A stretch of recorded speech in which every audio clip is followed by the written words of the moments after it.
हे तुम्ही बऱ्याच जणांच्या तोंडून ऐकलं असेल, जब जागो तभी सवेरा. पण तो सवेरा येण्यासाठी आधी जागावं लागतं ना.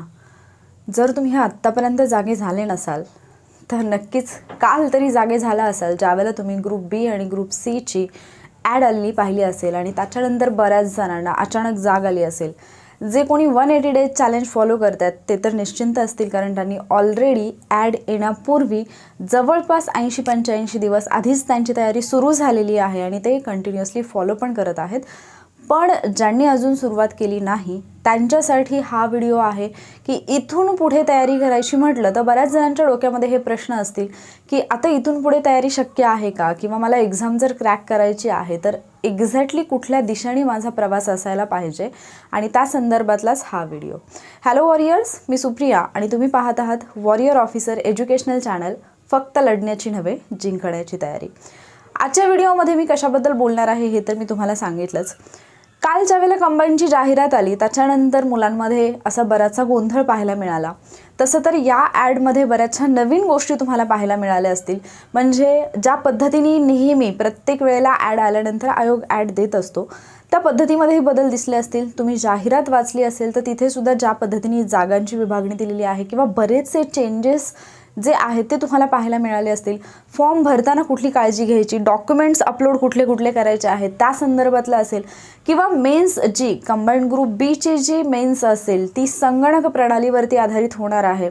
आणि सीच्या बाबतीत मात्र आयोग नंतर अपडेट देईल. त्याचबरोबर जागावाढीच्या बाबतीमध्ये जे काही अपडेट आलेले आहेत की आयोग ज्या पद्धतीने आवश्यकता भासेल किंवा शासन निर्णयानुसार पुढे त्याच्यामध्ये जागांची वाढ होऊ शकते याबद्दल आयोगाने जे मेन्शन केलेलं आहे, किंवा PSIच्या ग्राउंड बाबतीत ज्या काही गोष्टी मेन्शन केलेल्या आहेत, या सगळ्या गोष्टी तुम्ही पाहिल्या असतील अशी अपेक्षा आहे. आणि म्हणूनच हा व्हिडिओ जाहिरातीवरती न घेऊन येता ॲक्च्युली इथून पुढे तुम्ही काय करायला पाहिजे याबद्दलचं आहे. कारण तुम्हाला खूप सगळे व्हिडिओज म्हणा किंवा तुम्ही आयोगाने जे अपलोड केलेले डॉक्युमेंट आहे, जी जाहिरात आहे ती जरी वाचली तरी किमान वाचून अर्थ समजणे इतके तुम्ही सुज्ञ आहात.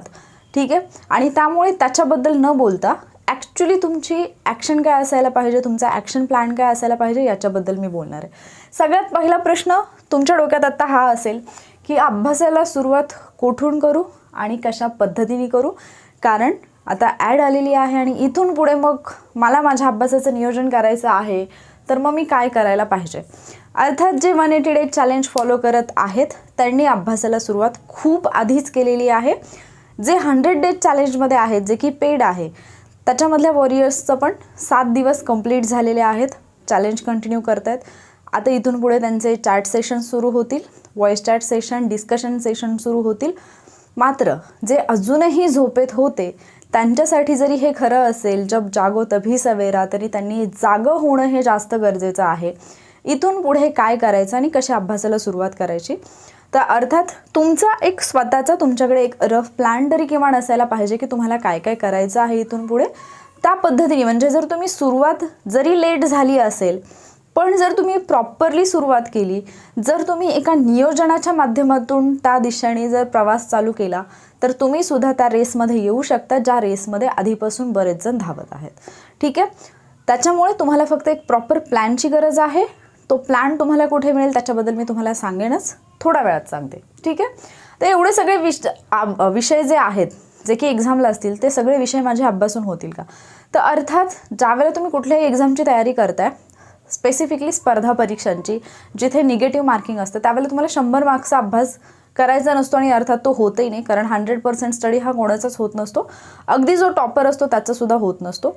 त्यामुळे तुम्ही जो अप्रोच तुम्हाला ठेवायचा आहे की मी म्हणजे नक्की एवढे सगळे सब्जेक्ट कसे वाचू किंवा काय करू, मग तुम्ही एक सब्जेक्ट घ्याल तर दुसऱ्या सब्जेक्टचा विचार तुमच्या मनात येईल, दुसरा घ्याल तर तिसऱ्या सब्जेक्टचा येईल, तिसरा घ्याल तर परत वाटेल की अरे मी पहिला जो घेतलेला आहे तो माझा अर्धवट राहिला. याच्यासाठी तुम्हाला जे मी पहिल्याच पॉईंटमध्ये सांगितलं की एक प्रॉपर प्लॅन तो फॉलो करा, त्याच्यानुसार जा आणि सिस्टमॅटिकली करा. असं तर नाही आहे की तुम्हाला नव्याने सुरुवात करायची म्हणजे तुम्हाला बिलकुलच काही माहिती नाही आहे. तुम्ही यापूर्वी भलेही असं म्हणजे रमतगमत अभ्यास केला असेल, तेवढा सिरियसली केला नसेल, पण थोडा तरी अभ्यास तुम्ही केलेला असेल अशी माझी अपेक्षा आहे.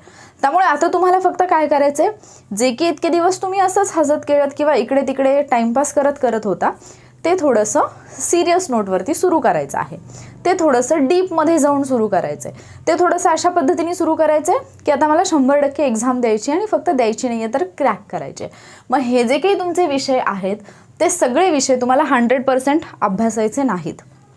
कुठलाही विद्यार्थी असला, असं कुठलाच विद्यार्थी तुम्हाला नाही सापडणार की ज्याला 7च्या 7 सब्जेक्ट जे आहेत ते अवघड जातात. नाही, तुमचा कुठला ना कुठला तरी एक स्ट्रॉंग पॉईंट असतो, कुठला ना कुठला सब्जेक्ट तुमचा स्ट्रॉंग असतो. तो कुठला आहे तो तुम्हाला फाइंड आउट करता आला पाहिजे. कुठला सब्जेक्ट आहे की ज्याच्यामध्ये मी कितीही मेहनत घेतली तरी माझे मार्क्स येत नाही आहेत, हेही तुम्हाला समजलं पाहिजे.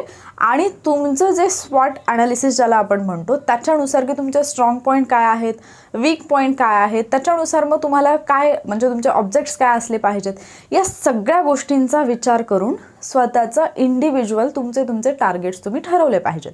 ज्या वेळेला तुम्ही त्या पद्धतीने फॉलो कराल त्यावेळेला डेफिनेटली तुमचा रिझल्ट यायला किंवा तुमची प्रगती झालेली तुम्हाला पाहायला मिळेल. पण हे सगळं करताना जर तुम्ही बर्डन घेऊन बसलात की मला एवढं सगळं करायचं आहे तर काहीच होणार नाही आहे. तुम्ही जरी ठरवलं की मला 10 पानं वाचायची आहेत किंवा जरी तुम्ही ठरवलं की मला अख्खं एक पुस्तक एका दिवसात वाचायचं आहे, तरी एका वेळेला, एका मिनिटामध्ये, एका क्षणी ज्यावेळेला तुम्ही सुरुवात करताय त्यावेळेला तुम्हाला एक एक ओळ, एक एक शब्द, एक एक अक्षरच वाचत जावं लागणार आहे आणि असं करत करतच ते कंप्लीट होणार आहे. सो बेटर हे राहील की तुम्ही एवढ्या मोठ्या भागावरती फोकस करण्यापेक्षा छोट्या छोट्या भागांवरती फोकस करा आणि ते कंप्लीट करण्याच्या मागेच न लागतं ते कंप्लीट आणि ते परफेक्ट कसं होईल याच्यावरती फोकस करा. ठीक आहे, जर त्या पद्धतीने विषय अभ्यासात गेलात तर तुमचं होऊन जाईल. जो काही गोंधळ डोक्यामध्ये सुरू आहे की एवढं सगळं वाचायचं आहे ते व्यवस्थितपणे सिस्टमॅटिकली लिहून ठेवा एका ठिकाणी की मला नक्की कुठले कुठले मुद्दे वाचायचे आहेत आणि त्याच्यानुसार एक एक पॉईंट जो आहे, एक एक सब्जेक्ट असेल त्याच्यामधले टॉपिक असतील त्याच्यातूनही तुम्ही कुठला पार्ट फोकस करणार आहात, त्याच्यातूनही इम्पॉर्टंट पार्ट कुठला आहे हे सगळं पाहून तुम्ही अभ्यास करायला पाहिजे. त्यासाठी तुमच्याकडे आयोगाचा सिलेबस असायला पाहिजे जो की अपडेटेड आहे, जो नवीन आलेला आहे. अर्थात त्याच्यामध्ये चेंजेस फारसे झालेले नाही आहेत, पण प्रत्येक सब्जेक्टमध्ये इत्यादी हा शब्द आयोगाने ॲड केलेला आहे आणि ज्यावेळेला आपण इत्यादी म्हणतो त्यावेळेला ती यादी न संपणारी असते किंवा आपण असं म्हणू की त्या विषयाची व्यापकता तिथे वाढलेली असते.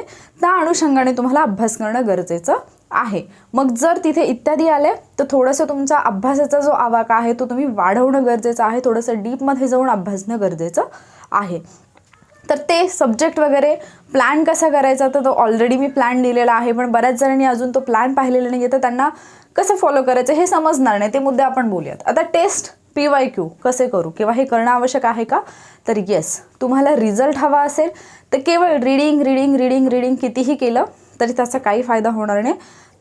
तुम्ही जे काही वाचलेलं आहे, जोपर्यंत तुम्ही स्वतःला टेस्ट करत नाही की मी जे काही अभ्यास केला आहे, मी जे काही वाचले ते मला ॲक्च्युली इम्प्लिमेंट करता येतं आहे का, जो अभ्यास मी केलेला आहे त्याच्यावरचा जर प्रश्न आला तर तो मला सोडवता येतोय का, हे जोपर्यंत तुम्ही टेस्ट करत नाही स्वतःला तोपर्यंत त्याचा काहीही फायदा नाही. त्याच्यामुळे कुठलाही टॉपिक अभ्यासला तर त्याचे PYQ करा.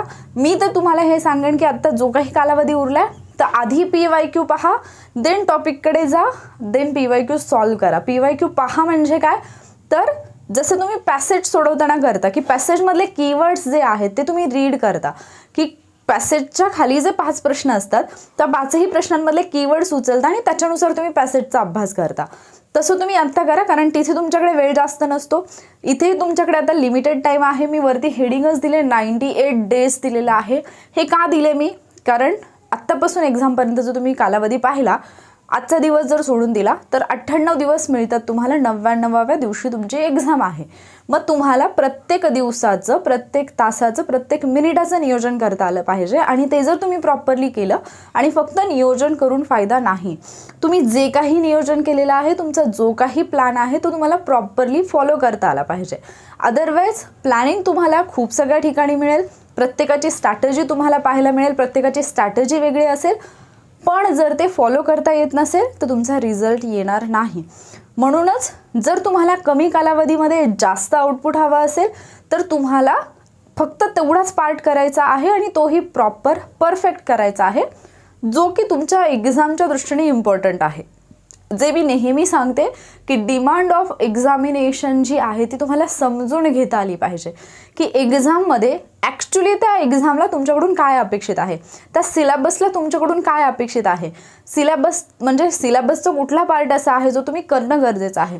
ज्यावेळेला तुम्हाला भारताचा विशेषतः महाराष्ट्राचा इतिहास सांगितलेला आहे त्यावेळेला तुम्ही इतिहासामध्ये काय अभ्यासणं आवश्यक आहे हे तुम्हाला कधी कळतं, ज्यावेळेला तुम्ही आयोगाचा सिलेबस पाहता आणि त्याचबरोबर ज्यावेळेला तुम्ही PYQ पाहता आणि त्याच्यातून तुम्हाला एक आयडिया येते की अरे हा वाला पार्ट आहे ज्याच्यावरती वारंवार प्रश्न आलेले आहेत तर मी हे करायला पाहिजे. अदरवाईज बऱ्याचदा असं होतं, हे मी खूप वेळा पाहिलं आहे, जसं की म्हणजे आत्ता हल्ली कोणी वापरत नाही पण रंजन कोळंबे सरांचं बुक मागच्या 4-5 वर्षांपूर्वी आय थिंक ज्यावेळेला खूप सगळे विद्यार्थी भारताच्या इतिहासासाठी ते वाचायचे, त्याच्यामधले काही चॅप्टर 1-2 चॅप्टर असे होते की ज्याच्यावरती आयोगाने कधीही कंबाईंडसाठी प्रश्न विचारलेला नाही आहे. पण ज्यावेळेला तुम्ही ते पुस्तक हातात घेता सुरुवातीचे चॅप्टर त्या रिलेटेड असल्यामुळे मुलं ते वाचायला सुरुवात करतात. तुमच्या एक्झामसाठी काय महत्त्वाचं आहे, तुमच्या एक्झामच्या दृष्टीने कुठला पार्ट आहे सिलेबसचा, कुठले घटक आहेत जे की फोकस केलेले आहेत ते तुम्हाला आधी परफेक्ट करता आले पाहिजेत. म्हणजे मला असं नाही म्हणायचं की तुम्ही सिलेबस कम्प्लिटली सोडून द्या किंवा तुम्ही अर्ध करा, नाही. पण सिलेबसमध्ये तुम्हाला प्रायोरिटीज ठरवता आल्या पाहिजेत. जर 10-15 टॉपिक असतील किंवा मी म्हणेन एखाद्या पुस्तकामध्ये 30 टॉपिक असतील तर तुम्हाला तिथे प्रायोरिटाईज करता आलं पाहिजे की कुठले टॉपिक असे आहेत या 30 पैकी जे की मला मोस्ट इम्पॉर्टंटमध्ये मेन्शन करायचे आहेत आणि ते मला आधी कंप्लीट करायचे आहेत. त्याच्यानंतर कुठले आहेत जे की थोडे कमी महत्त्वाचे आहेत पण करणं आवश्यक आहे. आणि त्याच्यानंतर अशी टॉपिकची एक कॅटेगरी येईल जे की माझे जर समजा मला वेळ नाही मिळाला आणि राहून गेले तरी चालतील.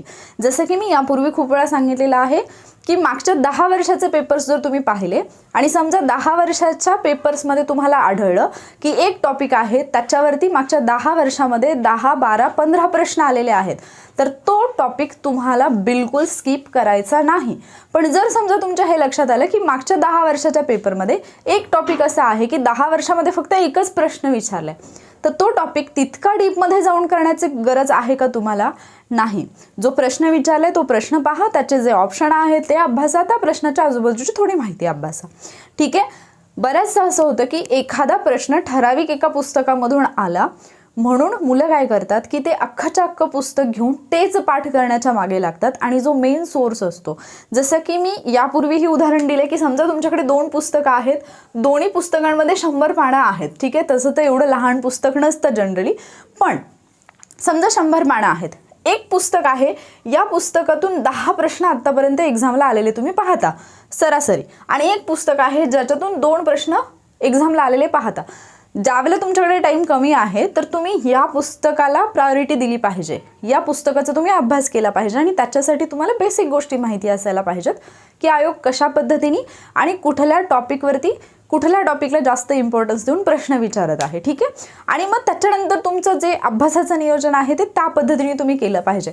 अदरवाईज होतं असं की सगळं करत बसण्याच्या नादात हे 15 मार्क्स तर तुम्हाला येत नाहीत एका विषयाचे, पण त्याचबरोबर बाकी विषयांचा जो अभ्यास त्या वेळेमध्ये होऊ शकतो त्याचंही तुमचं नुकसान होतं, कारण कुठल्याही एका विषयाला जास्त इम्पॉर्टन्स आणि एखाद्या विषयाला खूपच कमी इम्पॉर्टन्स असं देऊन चालणार नाही आहे तुम्हाला. त्याचं सगळ्यात महत्त्वाचं रिझन म्हणजे आत्तापर्यंत तुम्ही ग्रुप बी ची एक्झाम सेपरेटली देत होतात, ग्रुप सी ची एक्झाम सेपरेटली देत होतात. 2017 पूर्वी तर तुम्ही ग्रुप बी मधली पण 3 पदं जी आहेत त्यांची एक्झाम सेपरेटली देत होतात. त्याच्यानंतर ही 3 पदं एकत्र आली, त्याच्यामध्ये नंतर आता काही पदं ॲड झाली, आता ग्रुप बी आणि सी एकत्रित झाली. म्हणजे यापूर्वी जे लोक फक्त ग्रुप सी फोकस करत होते ते ग्रुप बी यासाठी देत होते की प्रॅक्टिस होईल, मला माहिती होईल किंवा मी थोडाफार अभ्यासाच्या याच्यामध्ये राहीन, प्रवाहामध्ये राहीन म्हणून. आता ग्रुप बी वाले, ग्रुप सी वाले सगळे एका लेवलला आले. ठीक आहे. त्याच्यामुळे कॉम्पिटिशन तर वाढली आहे, पण त्याचबरोबर जर तुम्ही तुमची क्वालिटी वाढवली तर कॉम्पिटिशन कितीही जास्त असलं तरी तुम्हाला त्याच्यामध्ये टिकून राहता येईल. फक्त तुम्हाला तुमच्या अभ्यासाची क्वालिटी वाढवणं गरजेचं आहे. क्वांटिटीपेक्षा क्वालिटीवरती कधीही फोकस करा. एका विषयासाठी मी 10 पुस्तकं वाचली आहेत, मला सगळं येते, पण बाकीचे 6 विषय मला काहीच येत नाही, त्याचा काहीही फायदा नाही. जेवढं आवश्यक आहे तेवढंच, आणि जे तुम्हाला एक्झाम येऊ शकतं ते अगदी परफेक्टली जर तुम्ही केलं तर अगदी 98 दिवस किंवा तुमच्याकडे 90 दिवस जरी असतील तरी तुमचा रिझल्ट येऊ शकतो. आणि हे लास्ट टाईमच्या 90 डेज चॅलेंजमधल्या वॉरियर्सनी दाखवून दिले की 90 दिवसांमध्ये आम्ही रिझल्ट आणू शकतो. ठीक आहे. त्याच्यानंतर क्वेश्चन पेपरसाठी वेळ द्यायचा का, तर अर्थात हो, तुम्हाला क्वेश्चन पेपरसाठी वेळ द्यावाच लागणार आहे. आणि हे जे मी मगाच्यापासून तुम्हाला म्हटलं की प्लॅनबद्दल, जो 180 डेज चॅलेंजचा प्लॅन मी तुम्हाला शेअर केलेला आहे. आता 180 डेज म्हटलं की सगळ्यांना वाटतं की 180 दिवसांचा प्लॅन तुम्ही एकदमच द्या मॅडम, किंवा याच्यामध्ये 180 दिवसांचा नाहीच आहे, फक्त 30च दिवसांचा आहे, फक्त 60च दिवसांचा आहे. आधी प्रॉपरली इन्स्ट्रक्शन्स वाचत जा. कुठलाही प्लॅन ज्यावेळेला तुम्ही फॉलो करताय किंवा कुठलाही प्लॅन ज्यावेळेला तुम्ही घेताय आणि त्यानुसार तुम्हाला जायचं, त्यावेळेला 180 डेज चॅलेंज जेव्हा सुरू केलं त्यावेळेला मी सुरुवातीला 30 डेजसाठीचं दिलं होतं, त्याच्यानंतर 30 डेजसाठीचं दिलेलं आहे. तर हे जे आपण करतोय हे करण्यापाठीमागचं रिझन काय आहे की तुम्हाला एक आयडिया येते की हा मला पुढच्या दिवसांमध्ये एवढं करायचं आहे. बऱ्याच जणांना पहिल्याच दिवशी हा प्रश्न असतो, म्हणजे ज्यावेळेला त्यांनी अभ्यासाला जस्ट सुरुवात करायची आहे त्याच दिवशी त्यांना हा प्रश्न असतो की मग माझी रिव्हिजन होईल का, मग मला प्रश्नपत्रिका सोडवायला वेळ मिळेल का, मग किती रिव्हिजन होणार. तुम्ही वैयक्तिकरित्या स्वतःला हा प्रश्न विचारा की तुमच्याकडे 98 दिवस आहेत, 98 दिवसांमध्ये टॉपिक अभ्यासून तुम्ही किती रिव्हिजन करू शकता. म्हणजे प्रत्येक विषयाचं रीडिंग करून, प्रत्येक विषयाचा अभ्यास करून, कन्सेप्ट समजून घेऊन, तुमच्या नोट्स वगैरे जे काही असेल ते सगळं करून तुम्ही किती रिव्हिजन करू शकता स्वतः. म्हणजे तुम्ही दुसऱ्यांना ज्यावेळेला विचारता की याच्यात तुम्ही किती रिव्हिजन घेणार, त्यावेळेला हा प्रश्न स्वतःलाही विचारा की मी याच्यामध्ये किती रिव्हिजन करू शकतो. ठीक आहे. कुठलीही गोष्ट जर तुम्हाला अचीव करायची असेल तर त्याच्या म्हणजे तो जो मार्ग तुम्ही चालायला सुरुवात करताय तिथले तुम्हाला टप्पे अर्थात माहिती असायला पाहिजेत. पण याचा अर्थ बिलकुल असा नाही की तुम्ही शेवटच्या टप्प्याचा विचार करून पहिल्या पावलावरतीच अडखळाल की अरे तो टप्पा माझा पार होतोय की नाही काय माहीत, मग मी आत्ता इथूनच चालायला सुरुवात करू की नको करू. ठीक आहे. तुम्ही एक एक पाऊल उचलत जा. रस्ता कधी संपत गेला तुम्हाला समजणार नाही. या काही बेसिक गोष्टी आहेत ज्या तुम्हाला कळायला पाहिजेत. त्याच्यानंतर दिवसाचं नियोजन कसं असावं. सगळ्यात मोठा प्रॉब्लेम हा आहे आमचा की आमच्याकडे प्लॅन नसतो बऱ्याचदा. जसं की आता 180 डेजमध्ये मी प्लॅन दिलेला आहे मुलांना. ज्यांनी 180 डेज फॉलो नाही केलं त्यांच्यासाठी 150 डेज आलं, 120 डेज या पद्धतीने. आता 100 डेज जे चालू आहे ते पेड बॅच. तर याच्यामध्ये तुम्हाला माहिती की तुम्ही सकाळी किती वाजता उठू शकता, तुम्हाला माहिती की दिवसभरामध्ये तुमच्याकडे किती वेळ अवेलेबल आहे, तुम्हाला माहिती की रात्री तुम्हाला किती वाजता झोपावं लागतं. या सगळ्या गोष्टीच्या अनुषंगाने तुम्हाला दिवसभरामध्ये जो कुठला वेळ अवेलेबल होतोय, असं नाही की मी एवढा वेळ म्हणजे मला पॉसिबलच नाही आहे देणं, मग बाकीची मुलं 10 तास देतात मग मला 10 तास द्यावे लागतील. नाही. एखादी व्यक्ती एखादं काम करण्यासाठी 10 तास लावते किंवा तिच्याकडे 10 तास अवेलेबल आहेत म्हणून ती व्यक्ती 10 तास इन्व्हेस्ट करते. तुमच्याकडे 10 तास नाही आहेत, तुमच्याकडे कमी वेळ आहे, तो कमीत कमी वेळ तुम्हाला चांगल्या पद्धतीने कसा इन्व्हेस्ट करता येईल याचा विचार करा. हे मी आधी पण सांगितलं तुम्हाला की ज्यावेळेला तुम्ही 10वी 12वीची एक्झाम दिली असेल तर तुम्हाला 10वीमध्ये हा चांगला अनुभव आला असेल की ज्यावेळेला तुमचे पेपर सलग असतात, 1 तारखेला, 2 तारखेला, 3 तारखेला, तुम्ही पेपरवरून आलात, एक पेपर देऊन आलात की तुम्ही म्हणजे खाणं पिणं सगळं विसरून लगेच उद्याच्या पेपरची तयारी करायला लागतात. पण ज्यावेळेला भूमिती बीजगणितचा पेपर असतो तुम्हाला 2 दिवसांची 3 दिवसांची सुट्टी मिळत होती. मग आपण त्यावेळेला काय करतो, पेपरवरून आलो की चला 2 दिवस सुट्टी आहे, आजचा दिवस तुमचा असाच जातो. दुसऱ्या दिवशी 1-2 तास अभ्यास करता, बाकीचा वेळ जातो, अरे अजून एक दिवस सुट्टी आहे. तिसऱ्या दिवशी संध्याकाळी तुम्हाला वाटतं की अरे उद्या पेपर आहे, त्यावेळेला तुमचा अभ्यास होत नाही. ज्यावेळेला तुम्हाला एक्झामची कन्फर्म डेट माहिती आहे, ज्यावेळेला जाहिरात येते, म्हणजे जे मी 180 डेज चॅलेंज सुरू केल्यानंतर ज्यावेळेला मी सांगितलं मुलांना की तुम्ही आत्तापासून सिरियसली सुरुवात करा, ज्यावेळेला जाहिरात नाही आहे त्यावेळेला सुद्धा जर तुम्ही अभ्यासात असाल आणि तेही तितकेच सिरियसली जेवढे सिरियसली तुम्ही हॉल तिकीट आल्यानंतर होतात, तेवढे सिरियसली जर तुम्ही डे 1 पासून सिरियसली अभ्यास करत असाल तर तुमचा रिझल्ट हा 100% येत असतो. मग दिवसभराचं नियोजन करताना तुम्हाला सकाळी टार्गेट मिळालेले असतात, तुम्हाला मी ऑलरेडी मंथली प्लॅन दिलेला असतो, तुमच्याकडे तो प्लॅन असतो. तुम्हाला फक्त उठल्यानंतर ते जे काही टार्गेट दिलेले आहेत दिवसभराचे ते तुम्हाला फॉलो करायचे आहेत की मला हे दिवसभरामध्ये काही करून कंप्लीट करायचं. आणि फक्त कंप्लीट नाही करायचं तर ते प्रॉपरली कंप्लीट करायचं. ते जर तुम्ही फॉलो केलं तर तुमचा रिझल्ट 100% येतो. ठीक आहे. मग आता ज्यांना हे माहिती नाही ते काय करतील, चॅनलवरती मागे जा. चॅनलवरती म्हणजे आपल्या टेलिग्राम चॅनलवरती. टेलिग्राम चॅनलचं नाव आपलं वॉरियर ऑफिसर आहे, त्याचा ID पण वॉरियर ऑफिसर असा आहे. बऱ्याचदा तुम्ही वॉरियर ऑफिसरचं स्पेलिंग, स्पेसिफिकली वॉरियरचं स्पेलिंग WA आहे. ठीक आहे. तर ज्यावेळेला तुम्ही हे टाईप कराल त्यावेळेला तुम्हाला वॉरियर ऑफिसर हा आपला चॅनल पाहायला मिळेल. चॅनलवरती 35,000+ 35,600 समथिंग 36 झालं इथे, 35,600 कितीतरी सबस्क्रायबर आहेत. ठीक आहे. तर तो टेलिग्राम चॅनल जॉईन करा, त्याची लिंक तुम्हाला डिस्क्रिप्शनमध्ये पण मिळेल. तिथे तुम्हाला जाऊन फक्त टाईप करायचं 180 डेज चॅलेंज और 120 डेज चॅलेंज तुम्हाला तो प्लॅन मिळेल. तो प्लॅन डाउनलोड करून घ्या. त्याचा पासवर्ड वॉरियर ऑफिसरच आहे, तो पण सगळे लेटेस्ट कॅपिटल आहेत आणि मध्ये स्पेस नाही. ठीक आहे, पासवर्ड ॲज इट इज टाकायचा असतो. तो PDF च्या खाली पण दिलेला आहे, तो जस्ट कॉपी पेस्ट करा, PDF ओपन करा, तो प्लॅन पहा. तुमच्या लक्षात येईल की तुम्हाला कुठे काय चेंजेस करणं गरजेचं आहे. त्याच्यानुसार तो प्लॅन फॉलो करायला सुरुवात करा.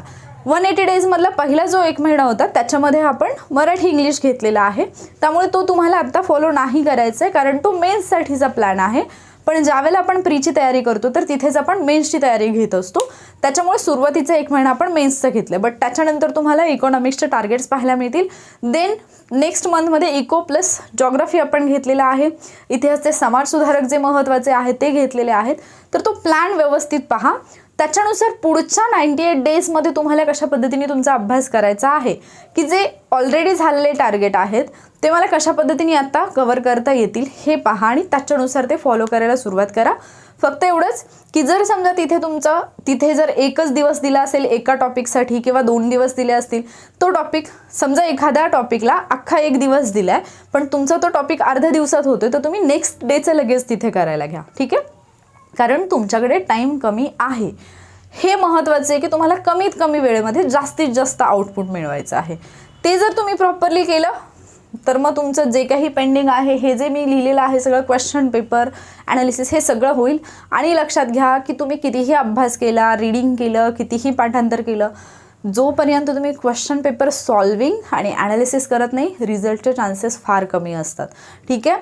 दुसरा मुद्दा, बऱ्याच जणांना आत्तापासूनच कट ऑफची चिंता सतावायला लागली आहे. कट ऑफ एक्झाम झाल्यानंतर आहे, अजून एक्झाम व्हायची आहे. त्या कट ऑफपर्यंत पोहोचण्यासाठी किंवा त्या कट ऑफची चर्चा करण्यासाठी आधी अभ्यास करणं गरजेचं आहे आणि ही पहिली स्टेप आहे. त्याच्यामुळे इथून जर तुम्ही सुरू केलं तर तुम्ही तिथंपर्यंत पोहोचाल. आत्तापासून जर तुम्ही त्या गोष्टीचा विचार करत असाल तर मग तुम्ही कुठलेच नाही राहणार, म्हणजे तुमचा अभ्यासही नाही होणार ना, तर तुमचा जो काही प्लॅन आहे तो तुमचा प्रॉपरली फॉलो होणार. ठीक आहे. तर 7 सब्जेक्टचे रीडिंग, रिव्हिजन आणि क्वेश्चन पेपर सॉल्विंग या सगळ्या गोष्टी तुम्हाला करायच्या आहेत.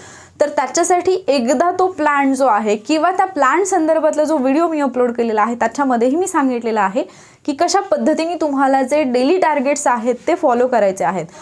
ट्रस्ट मी, यापूर्वी घेतलेले जे 180 डेज चॅलेंज आहे किंवा 90 डेज चॅलेंज आहे त्याच्यामध्ये वॉरियर्सनं जेव्हा सकाळी टार्गेट दिले जातात, दिवसभरामध्ये तुमच्याकडे 1 मिनिटही नसतो की जो तुम्ही वेस्ट कराल. आणि जर तुम्ही प्रॉपरली सगळ्या गोष्टी फॉलो करत असाल, जिथे की तुम्हाला टाईमपाससाठी वेळच नाही, कारण तुम्हाला माहिती की आज मला हे कंप्लीट करायचं आहे, तर मग मी हे कंप्लीट करू का, ते कंप्लीट करू का, मला काय वाचायचं आहे किंवा कशा पद्धतीने वाचायचं आहे, हे सगळे प्रश्न, अननेसेसरी थॉट किंवा जिथे तुमचा टाईमपास होऊ शकतो, जिथे तुमचा वेळ वाया जाऊ शकतो, या सगळ्या गोष्टींचा तिथे प्रश्नच येत नाही. तुम्हाला फक्त आणि फक्त तुमचा आउटपुट दिसत असतं. तुम्हाला फक्त आणि फक्त तुमचा तो एक्झामचा दिवस दिसत असतो, एक्झामचा दिवस आणि रिझल्टचा दिवस दिसत असतो. मग कशावरती फोकस करायचं हे कम्प्लिटली तुमच्या हातामध्ये आहे. आता फक्त अनुभव म्हणून अटेम्प्ट द्यायचा का, असा जे लोक विचार करतात त्यांनी एक गोष्ट समजून घ्या की जी राज्यसेवा एक्झाम होणार आहे ती राज्यसेवा एक्झाम डिस्क्रिप्टिव्ह झालेली आहे. त्याच्यामुळे तुम्ही जर म्हणजे जे असतात ना तळ्यात मळ्यातवाले स्टुडंट्स, ते काय करतात की राज्यसेवा पण देऊयात, कंबाईंड पण देऊयात, ग्रुप सी पण देऊयात, तिन्हीतून कुठलीच पोस्ट नाही आहे, मग आता मी तलाठी भरती करेन, मग ते पण दे, मग मी आणखी कुठली तरी करेन, असं करत तुम्ही कुठल्याच एका एक्झामवरती फोकस नाही करत. मी बिलकुल असं नाही म्हणते की कुठलीच, म्हणजे जसं की तुम्ही कंबाईंड करत असाल आणि तुम्ही राज्यसेवा प्री देत असाल तर 100% तुम्हाला कंबाईंडला त्याचा फायदा होतो. पण यावर्षी तुम्ही केवळ अनुभव म्हणून, जस्ट जायचं म्हणून, केवळ पेपर पाहायचं म्हणून अशा कुठल्याही उद्देशाने पेपरला जाऊ नका. त्याचं रिझन, लास्ट इयरपर्यंत तुम्हाला ग्रुप बी नाही मिळालं तर ग्रुप सी कुठली ना कुठली तरी एक एक्झाम देता येत होती. आता असं आहे की ग्रुप बी आणि ग्रुप सी एकत्र झाली आहे. ज्यांच्याकडे बाकी कुठली पात्रता नाही आहे, म्हणजे टेक्निकलसाठी वगैरे लागणारी, त्यांच्याकडे अख्ख्या वर्षभरामध्ये ही एकच एक्झाम आहे जी की तुम्हाला देता येईल. ठीक आहे. जसं की राज्यसेवा तर आहे पण त्याच्यासोबत ही एक्झाम. मग तुम्ही ठरवा की तुम्ही कुठल्या पद्धतीने ती गोष्ट फोकस करायची. आणि ज्यांचा लास्ट चान्स आहे, ज्यांना असं वाटतं की हा माझा लास्टवाला चान्स आहे, लास्टवाला अटेम्प्ट आहे, त्यांनी तो लास्ट अटेम्प्ट असल्याप्रमाणेच द्या. म्हणजे तुम्हाला मिल्खा सिंगच्या फिल्ममधला तो डायलॉग आठवत असेल की ज्यावेळेला त्यांना असं म्हटलं गेलं होतं की ही तुझी फायनल लास्टवाली दौड असेल, आखरी दौड़ होगी. तर त्यावेळेला त्यांनी जे उत्तर दिलं होतं की मैं दौडूंगा भी वैसे ही. जर तुम्हाला असं वाटत असेल की हा माझा लास्ट चान्स आहे, हा माझा लास्ट अटेम्प्ट आहे, तर तुम्ही तो द्यायला पण तसाच पाहिजे की डू ऑर डाय.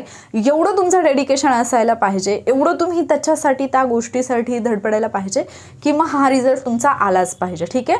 फक्त जर तुम्ही लास्ट आहे फक्त तो विचार करून जर तुम्ही डिप्रेशनमध्ये जात असाल, तुम्ही त्याचा जास्त विचार करत असाल आणि अभ्यासावरती फोकस करत नसाल तर त्याचा काहीही फायदा होणार नाही. ठीक आहे.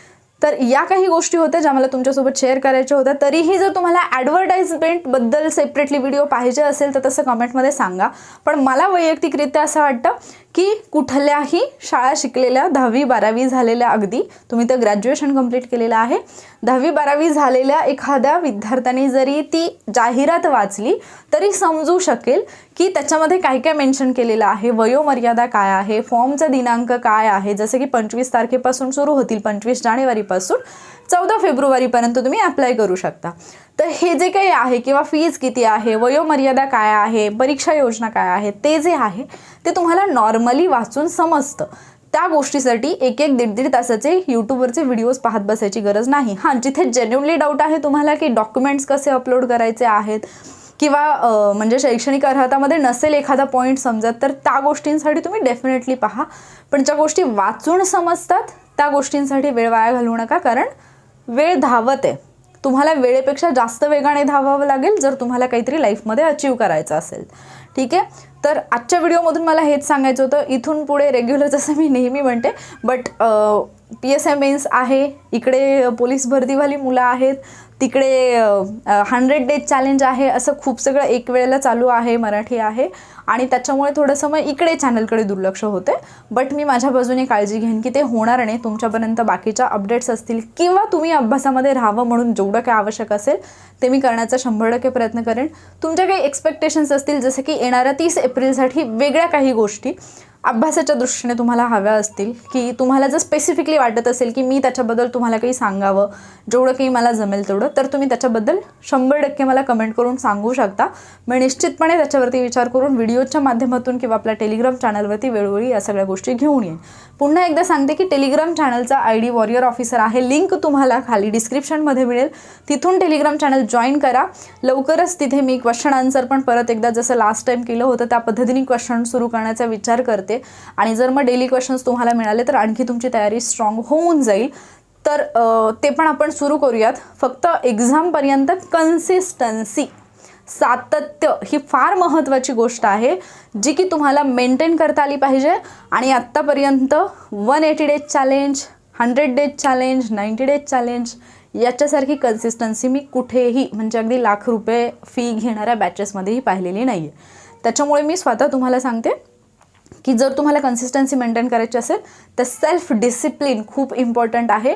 आणि कुठलंही चॅलेंज जर तुम्ही आपलं केलं तर तिथे तुम्हाला सगळ्यात महत्त्वाची स्वयंशिस्त लागते, की ज्यावेळेला तुमचा शिक्षक जरी नसेल तरी तुम्ही उठून काळजीने स्वतःचा अभ्यास करत बसतात. आणि हेच इम्पॉर्टंट आहे, कारण तुमच्या प्रत्येक पावलावरती तुमचे शिक्षक किंवा जे कोणी असतील गाईड करणारे तुम्हाला किंवा इतर कोण सल्ला देणारे ते तुमच्यासोबत असतीलच असं नाही. आयुष्यामध्ये बऱ्याचदा असा प्रसंग येणार आहे ज्यावेळेला तुमचा निर्णय तुम्हाला स्वतःला घ्यायचा आहे आणि तो निर्णय घेण्यासाठी तुम्ही तयार होतात. तो निर्णय घेण्याची क्षमता तुमच्यामध्ये डेव्हलप होते ज्यावेळेला तुम्ही एखादं चॅलेंज घेताय, जे की आपण इकडे आपल्या चॅनलवरती सुरू केलेलं आहे. ठीक आहे. तर हा व्हिडिओ तुम्हाला हेल्पफुल ठरला असेल अशी आशा आहे. आणि निश्चितपणेच 30 एप्रिलच्या युद्धासाठी तुम्ही तयार असाल, त्याची तयारी तुम्ही करत असाल, कारण आपण इथे फक्त लढण्याची नाही तर जिंकण्याची पण तयारी करतो. जर हा व्हिडिओ तुम्हाला हेल्पफुल वाटला असेल तर लाईक आणि शेअरसुद्धा करा. आणि तुम्ही चॅनलवरती नवीन असाल, पहिल्यांदाच चॅनल पाहत असाल तर चॅनलला सबस्क्राईब नक्की करा. थँक्यू.